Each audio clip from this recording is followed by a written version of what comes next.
नमस्कार, मी मधुरा। आज काय बनवूया या जगातील सर्वात कठीण प्रश्नाचं उत्तर सोपं करायला मी आली आहे। चला तर मग सुरुवात करूया। आज काय बनवूया? आज आपण हॉटेलमध्ये मिळतो ना तसा नवरत्न पुलाव कसा बनवायचा ते बघणार आहोत।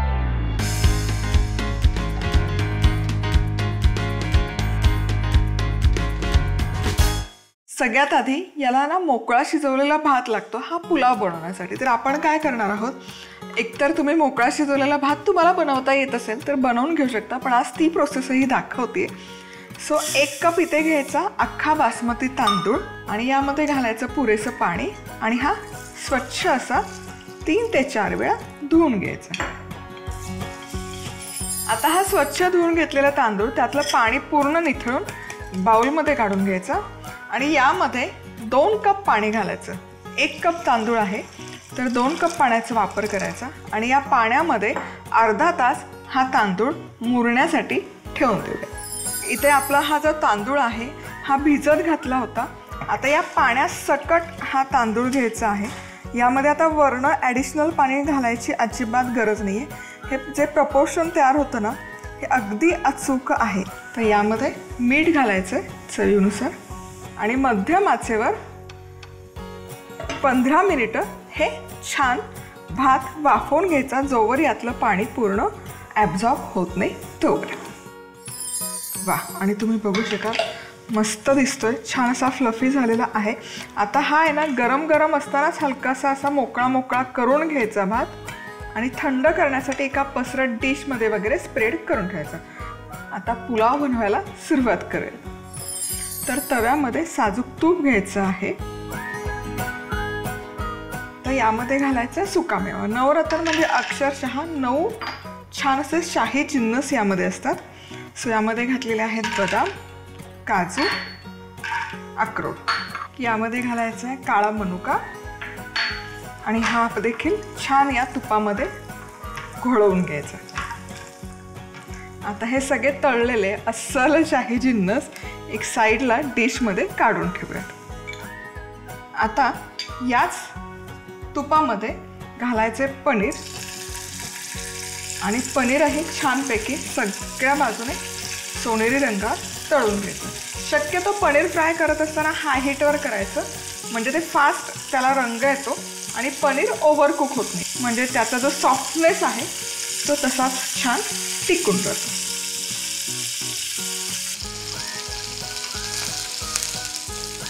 आता हे तळलेलं पनीर देखील काढूयात एक छानशा अशा बाउलमध्ये। आता याच तव्यात जिरं घालायचं।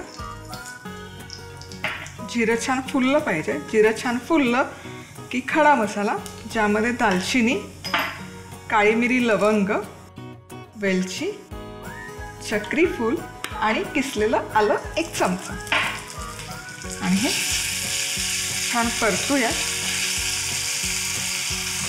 आता यामध्ये घालूयात भाज्या ज्यामध्ये आहेत बटाटा, फ्लॉर, मका, फरसबी, हिरवी मिरची, मटार, गाजर। भाज्या आहेत ना सगळ्या छानपैकी अशा परतून घ्यायच्या तुपावर। थोडंसं मीठ स्प्रिंकल करायचं म्हणजे भाज्यांना छान पाणी सुटतं। आता यामध्ये थोडंसं पाणी घालायचं, खूप पाण्याचा वापर नाही करायचा, भाज्या फक्त करपू नये म्हणून। आणि एक 7 ते 8 मिनिटं या भाज्या छानपैकी आपण वाफवून घेऊया। इथे या भाज्या ना छानपैकी मी वाफवून घेतलेल्या आहेत। चेक करूयात। येस, परफेक्ट शिजल्यात आणि काय मस्त सुवास येतोय। हे जे खडे मसाले आपण घातलेले आहेत यामध्ये त्याची चव खूप छान उतरते या भाज्यांमध्ये आणि पाणी देखील बऱ्यापैकी कमी झालेलं आहे। आता हा जो तांदूळ किंवा भात आपण शिजवून घेतलेला आहे हा यामध्ये घालूयात। यामध्ये हवं तर आत्ता या स्टेजला तुम्ही सुकामेवा घालू शकता, पण मी सगळा सुकामेवा नंतर टॉपिंग म्हणून घालते। आता हे छान मिक्स करूयात। भाज्या छान शिजल्यात, राईसही ऑलमोस्ट शिजलाय, पण हे जे चव आहे फोडणीची गरम मसाल्याची ती या पुलावामध्ये उतरली पाहिजे म्हणून झाकण ठेवायचं आणि 5 मिनिटं फक्त एक मस्तपैकी वाफ काढून घेऊया. बरोबर 5 मिनिटं हा पुलाव वाफवून घेतलेला आहे. तर चेक करूयात, काय सुंदर दिसतोय. हा पुलाव असाच छान लागतो किंवा कुठलीही म्हणजे बटर पनीर, शाही ग्रेव्ही अशी कुठलीही ग्रेव्हीचा प्रकार असेल ना त्यासोबतही जबरदस्त लागतो. शाही नवरत्न पुलाव करण्यासाठी लागणारे साहित्य: 1 कप अख्खा बासमती तांदूळ, 2 ते 3 चमचे साजूक तूप, 10 ते 12 बदाम, 10 ते 12 काजू, 6 ते 7 अक्रोड, 2 ते 3 चमचे काळ्या मनुका, 250 ग्रॅम पनीरचे तुकडे, 1 चमचा साजूक तूप, 1 चमचा जिरे, 1 दालचिनीचा तुकडा, 2 ते 3 काळी मिरी, 2 ते 3 लवंग, 2 हिरवी वेलची, 1 चक्री फूल, 1 चमचा किसलेलं आलं, चिरलेला बटाटा, फ्लॉवरचे तुरे, स्वीट कॉर्न, फरसबीचे तुकडे, हिरव्या मिरचीचे तुकडे, ताजे मटार, गाजराचे तुकडे, चवीनुसार मीठ आणि पाणी. तांदूळ स्वच्छ धुवून घेत साधारण अर्धा तास भिजवून घ्यायचे. भिजवलेले तांदूळ थोडंसं मीठ घालून मध्यम आचेवर पाणी शोषले जाईपर्यंत वाफवून घ्यायचे. आता भात शिजल्यावर साधारण 10 मिनिटं झाकून ठेवत नंतर अशा पद्धतीने मोकळा करायचा. आता कढईत तूप गरम करायचं. त्यात बदाम, काजू, अक्रोड परतायचे आणि त्यावर मनुके घालून तेही तुपात घोळवून घ्यायचे. अशा पद्धतीने पनीर सोनेरी रंगावर परतून घ्यायचं. आता तुपात जिरं, दालचिनी, मिरी, लवंग, वेलची, चक्री फूल आणि किसलेलं आलं घालायचं आणि परतायचं. आता यात बटाटा, फ्लॉवर, मका, फरसबी, हिरवी मिरची, मटार, गाजर आणि थोडंसं मीठ घालून या सगळ्या भाज्या एकत्र परतायच्या आणि थोडं पाणी घालून 7 ते 8 मिनिटं वाफवून घ्यायच्या. आता यात शिजवलेला भात, पनीर घालून एक वाफ काढायची आणि सुकामेवा घालून नवरत्न पुलाव सर्व्ह करायचा. झाला आपला नवरत्न पुलाव तयार. आणखी एक महत्वाचा पदार्थ तो म्हणजे शंकरपाळी.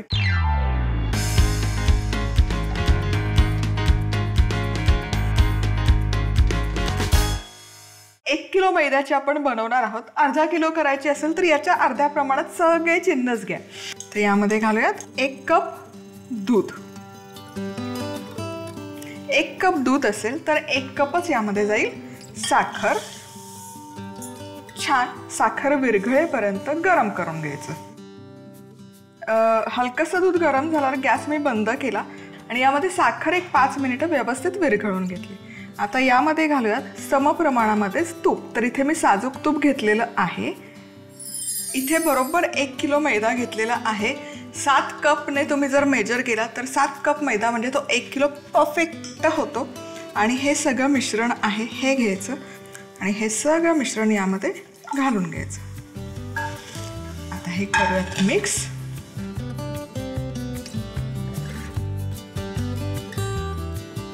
आता अर्थातच मळून घ्यायचं हे मिश्रण.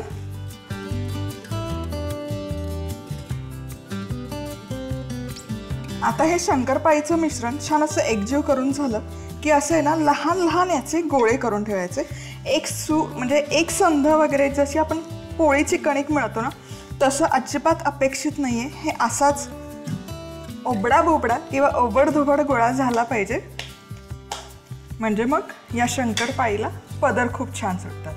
हे असे गोळे तयार करून ठेवायचे म्हणजे शंकरपाळी लाटताना जो वेळ आहे तो छान वाचतो वेळ. आणखी एक महत्त्वाची टिप, जसजसा वेळ जातो तसतसं हे तूप थिजायला सुरुवात होते. हे मिश्रण आता हलकंसं गरम आहे त्यामुळे सैल आहे. त्यामुळे हे लगेच मळायचं आणि लगेच शंकरपाळ्या लाटून तळायला घ्यायचं. अजिबात बनवून ठेवायचं नाही. आता हे असे 5 गोळे तयार केलेले आहेत. तर यातला हा 1 गोळा घ्यायचा आणि उरलेले गोळे सुती कापडाने म्हणजे ओलसर फडक्याने झाकून ठेवायचं. आता हा गोळा घ्यायचा. हा एक संध अजिबात होणार नाही. याला ज्या भेगा दिसतात त्या अगदी नॅचरल आहेत. यामुळेच आपल्या शंकरपाळीला आहे ना पदर खूप छान सुटतात म्हणजे ती छान अशी खस्ता बनते.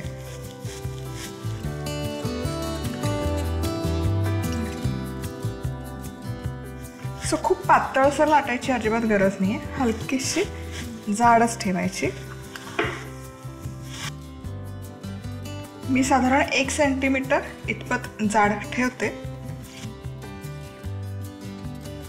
आता ही अशी छान लाटून झाली की याचे जे कडा आहेत त्या कडा कट करायच्या.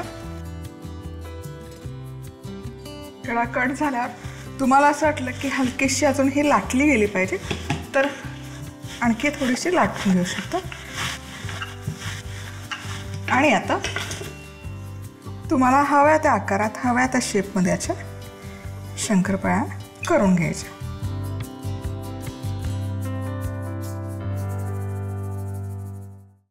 शंकरपाळ्या बनवता बनवता तळल्या तरी चालतंय किंवा सगळ्या शंकरपाळ्या लाटून मग तुम्ही निवांत तळत बसला तरी चालतंय.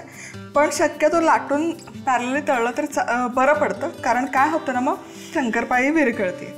सो जर तुम्ही सगळ्या लाटून घेतल्या तर तुमचे सगळे श्रम सगळी मेहनत वाया जाते आणि तुम्हाला सगळ्या शंकरपाळ्या मोडून परत तळाव्या लागतात.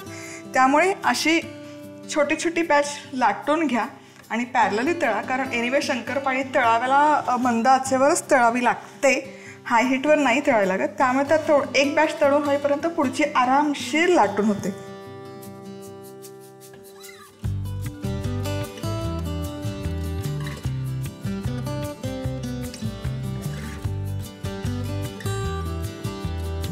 तर शंकरपाळी तेलात विरघळतात.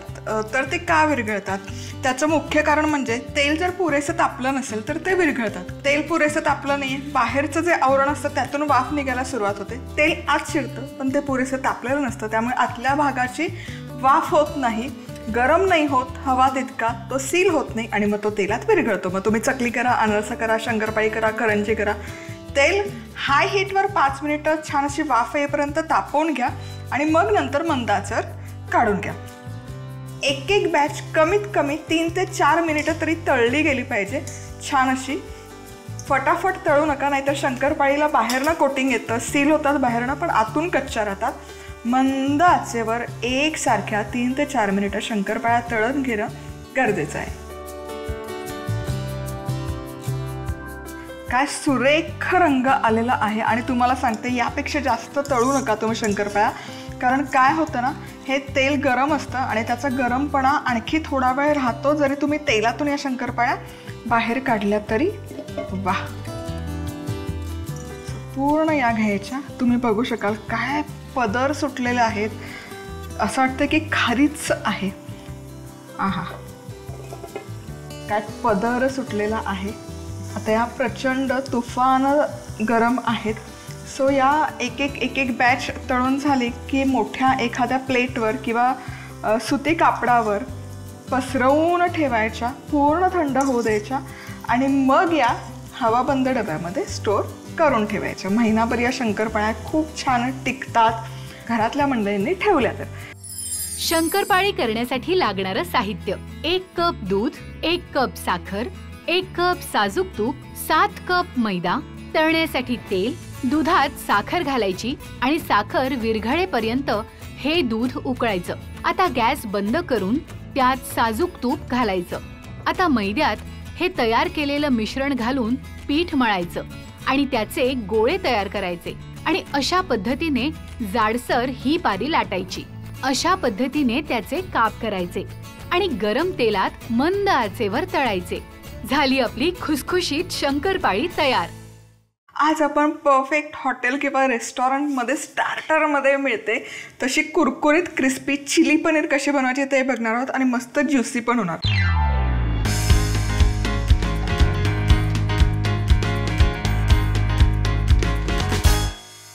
कोटिंग करूयात पनीर तळण्यासाठी. तर इथे 1 कप मैदा आहे. 1 कप मैदा आहे तर त्याला अर्धा कप कॉर्नफ्लॉवर घ्यायचं किंवा कॉर्नस्टार्च. आता हे नसेल तर मग तांदळाचं पीठ घेतलं तरी चालेल. तर यामध्ये घालायचं आहे मीठ चवीपुरतं, थोडीशी मिरपूड, सुके जिन्नस छान मिसळून घेऊयात आणि थोडं थोडं पाणी टाकून छान अशी दाटसर याची पेस्ट तयार करायची. अजिबात सरसरीत करायची नाही, थोडी घट्टच ठेवायची म्हणजे पनीरला कोटिंग छान येतं आणि त्याचं कोटिंग छान कुरकुरीत बनतं.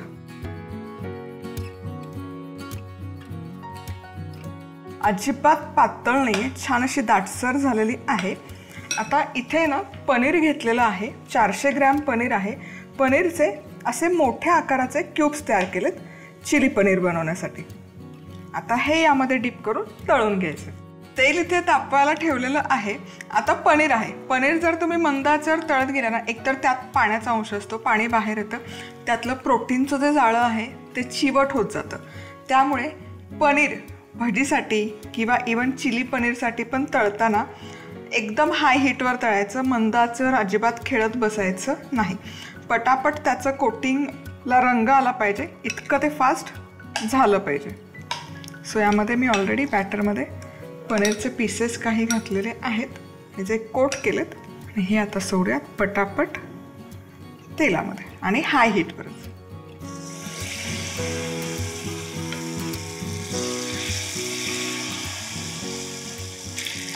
आणि इथे तुम्ही बघू शकाल पनीर टाकल्या आहे ना, त्याला असं छान असं सोनेरी रंग यायला सुरुवात झालेली आहे। इतकं ते तेल मी छान कडकडीत तापवून घेतलं। यामुळे एकतर याचं कोटिंग छान क्रिस्पी होतं, दुसरी गोष्ट पनीर आतमध्ये छान ज्युसी राहतं आणि सॉफ्ट राहतं, अजिबात चिवी होत नाही। वाह क्या बात है। अगदी 2 मिनिटात हे पनीर छान असं खरपूस तळून झालेलं आहे। आता याचं जो मसाला आहे चिली पनीरचा चिली मसाला तो तयार करूयात।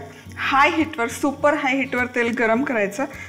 त्या तेलाची, त्या अशा हाय हीटवर परतलेल्या भाज्यांची जी चव लागते ना, ती ॲक्च्युअल चायनीजची चव असते। लसूण टाकला, आता आलं, फक्त स्टर करत करत सगळे जिन्नस टाकायचे। बारीक चिरलेला कांदा आणि यामध्ये बारीक चिरलेलं गाजर, फरसबी, बारीक चिरलेली ढोबळी मिरची आणि चिली पनीर आहे। थोडीशी हिरवी मिरचीचे तुकडे, स्लीट केलेल्या मिरच्या टाकल्या तरी चालतील। आणि यामध्ये ना क्यूब्स टाकते मी कांदा आणि शिमला मिरची। आता एकदम हाय हीटवर 1 मिनिटभर फक्त हे सगळं टॉस करून घ्यायचं किंवा परतून घ्यायचं। आता यामध्ये टाकायचे मिरपूड, सोया सॉस, चिली सॉस, थोडासा टोमॅटो सॉस देखील,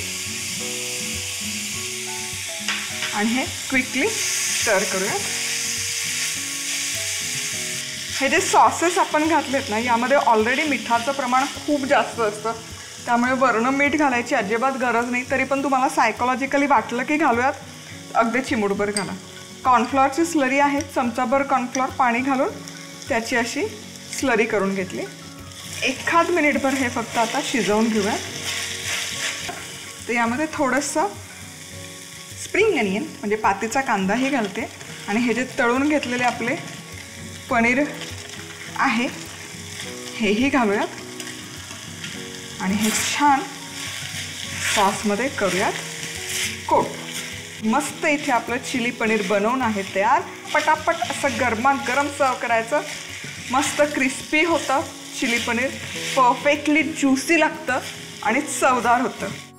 चिली पनीर करण्यासाठी लागणारं साहित्य: 1 कप मैदा, अर्धा कप कॉर्नफ्लोअर, अर्धा चमचा काळी मिरी पूड, 400 ग्रॅम पनीर क्यूब्स, तळण्यासाठी तेल, 2 मोठे चमचे तेल, 10 ते 15 बारीक चिरलेल्या लसूण पाकळ्या, 1 इंच बारीक चिरलेलं आलं, 1 बारीक चिरलेला कांदा, 1 बारीक चिरलेलं गाजर, 5 ते 6 बारीक चिरलेल्या फरसबीच्या शेंगा, बारीक चिरलेली ढोबळी मिरची, हिरव्या मिरच्यांचे तुकडे, कांदा चौकोनी तुकडे केलेला, ढोबळी मिरची चौकोनी तुकडे केलेली, अर्धा चमचा काळी मिरी पूड, 1 मोठा चमचा सोया सॉस, 1 चमचा चिली सॉस, 1 मोठा चमचा टोमॅटो सॉस, 1 चमचा कॉर्नफ्लोअर, बारीक चिरलेली कांद्याची पात, चवीनुसार मीठ, गरजेनुसार पाणी, मैदा, कॉर्नफ्लोअर, मीठ, मिरेपूड एकत्र करून अशा पद्धतीने त्याचं घट्टसर पीठ करायचं।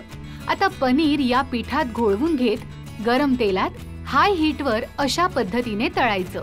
आता कडकडीत गरम तेलात लसूण, आलं, कांदा, गाजर, बीन्स, बारीक चिरलेली ढोबळी मिरची आणि हिरवी मिरची घालायची आणि ढोबळी मिरची आणि कांद्याचे अशा पद्धतीने केलेले काप घालत हे मिश्रण साधारण 1 मिनिट हाय हीटवर परतायचं। यात मिरपूड, सोया सॉस, टोमॅटो सॉस घालून परत व्यवस्थित मिसळून घ्यायचं. आता यात कॉर्नफ्लोअरची स्लरी घालायची आणि आता पातीचा कांदा आणि पनीर घालायचं. वरून परत थोडासा पातीचा कांदा घालायचा. झालं आपलं restaurant style smoky crispy chilli paneer तयार.